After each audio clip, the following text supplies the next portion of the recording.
Hello and welcome back to our short series Trauma Awareness and Healing.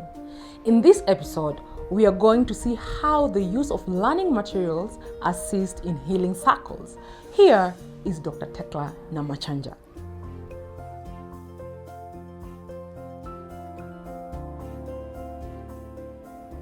These circles are carried out using materials that were already created to aid the process.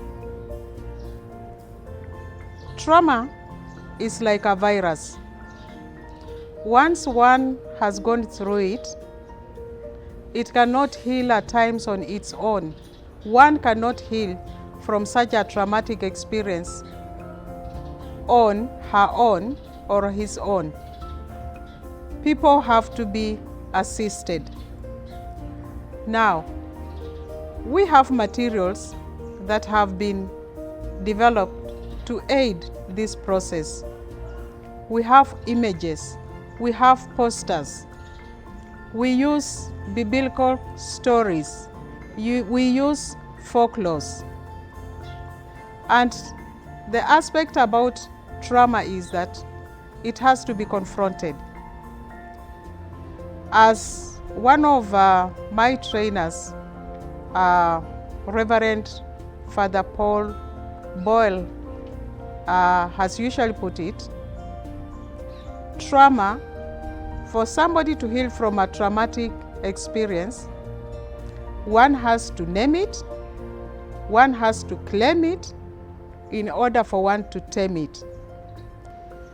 The social healing processes take place in communities where some of our participants are elderly people who are illiterate, others are semi-illiterate.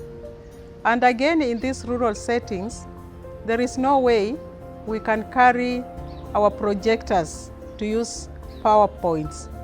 So instead of using PowerPoints, we have developed posters that contain images that help participants to understand what trauma is, types of trauma, symptoms of trauma, triggers of trauma, and how to deal with traumatic experiences, or ways in which people use to cope with traumatic experiences.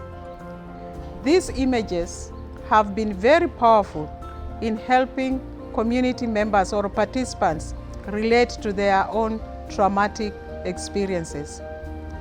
Posters or images that have been very powerful are, for example, when we are discussing about trauma, we use a poster of 2 market baskets, because in our rural home, everybody can relate to a market basket because that is what we use to carry things.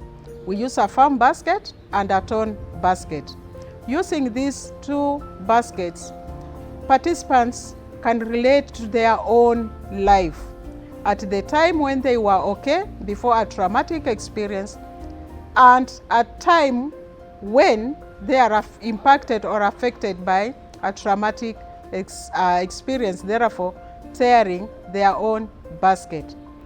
Another image that has been very powerful is an image where there is a child kneeling before 2 graves of his parents, and there is a grandmother with a stick. A child then ends up running away from home and going to the street. This image has been very powerful, especially among the grandmothers who are there to support their grandchildren. We also use folklores to help participants understand the various forms of justices. We use biblical stories to help them reflect on the concept of forgiveness. And these images have been very, very helpful. As Reverend Paul usually talks about a traumatic experience and how to deal it, he usually stresses that trauma needs to be named, it needs to be claimed before it is tamed. And so, for participants to help name, claim, and tame their trauma, the posters have been very helpful to help them reflect on their situation and relate and get to understand. And I've just realized that the posters also helps them to be aware of their traumatic experiences. And this awareness is very important.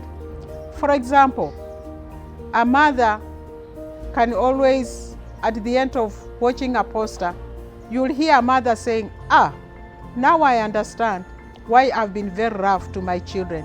Now I understand why whenever my children come home, when they are sent home for school fees, I always direct them to the graves of their relatives, the grave, especially the grave of their father, and ask them to go and claim money from the grave of their father. I didn't realize that it was because of a traumatic experience. So these images have been really very helpful in helping participants understand and relate to their own traumatic experiences.